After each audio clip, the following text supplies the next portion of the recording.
j'ai une opinion controversée concernant le nouveau film Pixar. En effet, j'ai pas vraiment aimé Hoppers. Et dans cette vidéo, je vais vous expliquer pourquoi, en espérant qu'à la fin de celle-ci, vous aurez pas envie de me brûler vivant. Et pour ceux qui se posent la question, non, cette vidéo ne fait pas partie de ma série de vidéos où je rank tous les films Pixar. Je ferai une autre vidéo sur ce film quand le moment viendra. Et maintenant, trêve de plaisanterie. Voyons de quoi parle ce film. Et n'oubliez pas que cette vidéo est entièrement subjective et que vous avez le droit à votre propre opinion. Selon IMDb, Hoppers raconte l'histoire d'une jeune femme de 19 ans passionnée par les animaux qui utilise une technologie lui permettant de transférer sa conscience dans un castor robotique afin de percer les mystères du monde animal au-delà de son imagination. Le film est réalisé par Daniel Chong, à qui l'on doit notamment We Bare Bears The Movie. Il s'agit donc de son deuxième long métrage à la réalisation, après avoir été connu comme scénariste et storyboarder sur des films tels que Bolt, Cars 2, The Lorax et bien plus encore. Hoppers a actuellement la note de 3.9 étoiles sur Letterboxd, 7.5 sur 10 sur IMDb et 93% sur le site de critique le plus corrompu de tous les temps, Rotten Tomatoes. Et donc, puisque Hoppers a reçu majoritairement des critiques positives,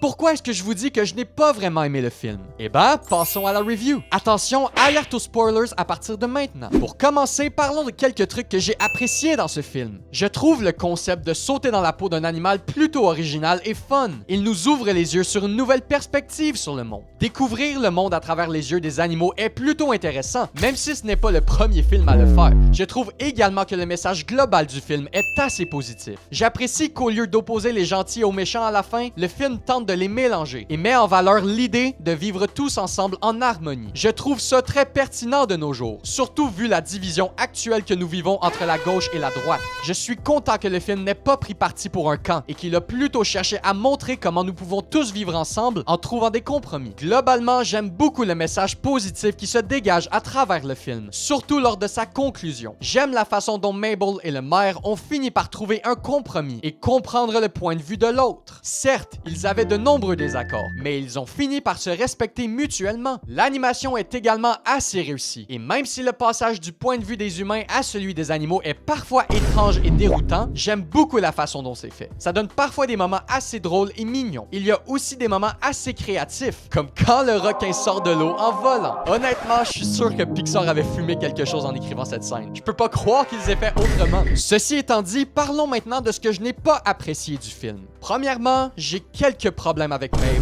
C'est une question de goût personnel, mais j'ai pas trouvé son personnage très attachant. La plupart du temps, elle m'agace à cause de sa personnalité excessivement énergique et colérique. Mais je dois au moins admettre que cet aspect de son caractère rend parfois le film plus divertissant. Je m'identifie pas vraiment à son personnage et je ressens aucune vraie empathie pour elle. Mais bon, comme j'ai dit, c'est une question de goût personnel. Ma sœur et moi sommes allés voir le film au cinéma ensemble, et en sortant du cinéma, elle m'a avoué qu'elle s'identifiait beaucoup au personnage de Mabel, à cause de son attitude et de ses convictions. Et c'est correct d'aimer ce personnage. Mais personnellement, je pense pas faire partie du public cible de ce film. Et c'est pourquoi j'aime pas autant le personnage principal du film que ma sœur. Maintenant, pour ce qui est de l'histoire, je l'ai trouvée un peu lente et parfois ennuyeuse. Le film nous présente surtout le style de vie des animaux, mais ça tarde très peu à développer une intrigue intéressante à travers des événements divertissants. Le film repose principalement sur son message global et son concept, mais l'histoire en elle-même est assez oubliable. On y trouve quelques personnages intéressants, comme le roi George ou...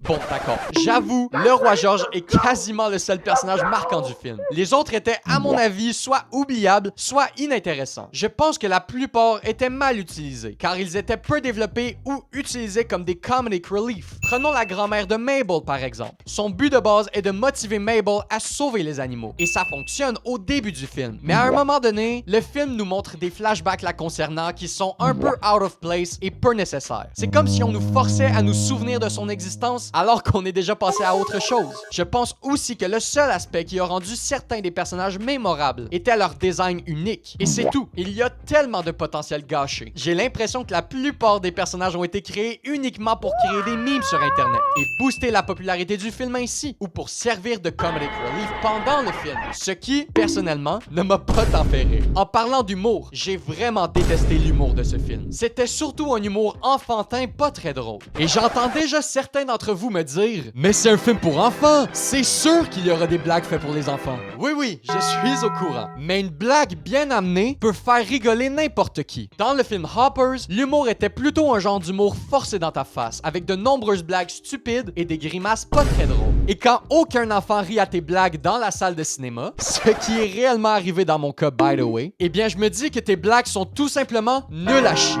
Ok, en vrai, je suis désolé. J'ai été un peu dur avec l'humour de ce film. À la place, disons simplement que c'est pas mon genre d'humour. Finalement, je trouve ce film assez contradictoire. Il prétend promouvoir une faune sauvage qui vit en paix et en harmonie tous ensemble, mais en même temps, il plaisante sur le fait qu'ils se mangent tous entre eux quand ils ont faim, ce qui ruine complètement le concept de leur mode de vie utopique. Même s'ils l'admettent dans le film, je trouve leur explication assez stupide et paresseuse, tellement qu'elle rend même le concept de la mort dans ce film insignifiant à mes yeux. Honnêtement, si Mabel avait été mangée par un ours, je m'en aurais battu royalement les couilles. Parce que, comme le roi George nous a dit, c'est ainsi que fonctionne le cycle de la vie. En résumé, Hoppers est un film ennuyeux, malgré un concept intéressant, et sans personnage mémorable, ni humour très réussi. Je lui donne une note de 5.5 sur 10. Et vous, qu'avez-vous pensé de ce film? Dites-moi ce que vous en avez pensé dans les commentaires. Si vous avez aimé ou détesté cette vidéo, n'oubliez pas de la liker ou de la disliker. Je vous envoie tout mon amour et j'espère vous revoir dans une prochaine vidéo. À la prochaine!